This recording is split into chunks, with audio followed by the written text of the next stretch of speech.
Hello friends, welcome to the Tech Listen channel. So friends, today I will talk about AOC's new ultra-wide monitor. So friend, AOC has introduced the CU34G3X, a 34-inch curved gaming monitor featuring a 180Hz refresh rate. Initially launched in Chinese market, the monitor is priced at 3000 yuan, equivalent to approximately 385 euros, and it is equipped with a VA panel adopting a 1500R curvature and offers a resolution of 3440 into 1440 pixels with a 21:9 aspect ratio, and the technical specification include contrast ratio of 4000:1, impressive 180Hz refresh rate accompanied by a swift 1 millisecond G2G response time, effectively addressing tearing issues in fast-paced gaming scenarios through AMD's FreeSync integration.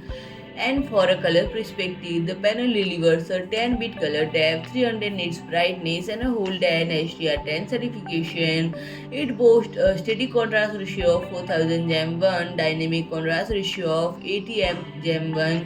The monitor exhibits excessive color coverage encompassing 132% of sRGB, 109% of NTSC, 100% of the DisplayPort color space, and it ships with a factory color calibration, ensuring incapable color accuracy with a delta E of less than 2. And friend, it offers two HDMI 2.0 ports and two DisplayPort 1.4 inputs. And friend, it is recommended to utilize the DisplayPort to fully harness the monitor's resolution and refresh rate capabilities, as HDMI 2.0 limits the output to 3440 by 1440 at 100 Hz. And friend, if you like my video, please do like, share and comment, and don't forget to subscribe my channel and press the bell icon.